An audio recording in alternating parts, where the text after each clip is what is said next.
ሰላም እንዴት ናችሁ ፋሚሊያን? ሰላም ነው ወይ? እንግዲህ ዛሬ ለየት ባለ ቪዲዮ ነው የመጣሁት። በተለይ እዚህ አገር ላይ ለሰዎች ሪስክ የምትወስዱና ሰዎችን በዋስትና ሰው ጋር የምታስገቡ እንደውም ለሰዎች በራሳችሁ አይዲ ገንዘብ የምትበደሩ ሰዎች እንደዚሁም ደግሞ በዕቁብ ዋስትና የምትሰጡ ልጆች ፕሊስ ራሳችሁን ጠብቁ። እዚህ አገር ላይ የተከናወነ ያለው ድራማ በጣም ብዙ ነው።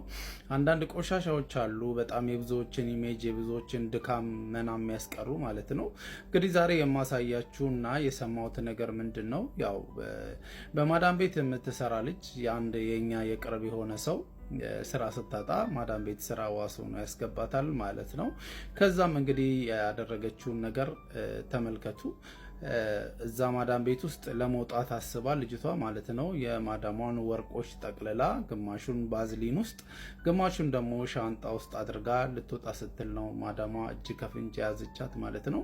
እና ለዚህም ጣቢያ ድረስ ሄዳ ልጅቷ ስትጠራ ዋስትና የሆናት ሰውዬ ሄዶ ከዚህ በፊት ማዳሟ ስለምታውቀው እና ጥሩ ባክግራውንድ ስላለው ለረጅም ጊዜ ግንኙነት ስላላቸው ሰዎችም ስለሚያቀርብላት በታማኝነቱን ስለምታውቀው ፖሊስ ለቀረበለት ጥያቄ እሷም ከበር አድርጋ እሱም ፋይል ስለሌለው በነፃ ተለቀቀ እንጂ ሊመጣ ያለው ነገር በጣም ከባድ ነበረ። እንግዲህ ልጅቷም በዚህ በተልከሰከሰ ነገርና በወደቀ ነገር ላይ እንደዚህ ላይፏን ለማይቀየር የሷንም ኢሜጅ አበላሽታ እንደገና ደግሞ ይሄው እስር ቤት ገብታ ላይፏን እዛ ልታቀጭጭ ነው ማለት ነው።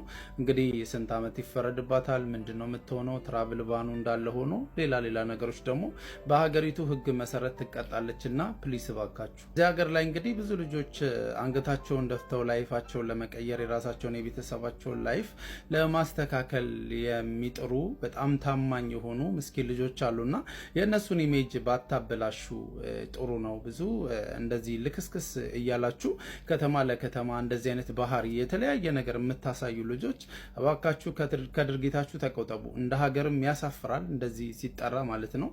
ነገ ታማኝነታችንንም ወደ ታች ገደል የሚያስገባ ነገር ነውና ለብዙዎቻችሁ ጥንቃቄ ይሁን እባካችሁ። ለሰዎች ኃላፊነት አትውሰዱ። የሰው ባክግራውንድ ሳታቁ የሰውን ማንነት ሳታቁ እዛው ቢሮ ኃላፊነቱን ወስዶ የሚወጣውን ነገር በህግ አግባብ እንዲወጣ ለቢሮዎች ብትጥሉላቸው ነው የሚሻለውና ለሰው ኃላፊነት የምትሰጡ ሰዎች እባካችሁን ጥንቃቄ አድርጉ።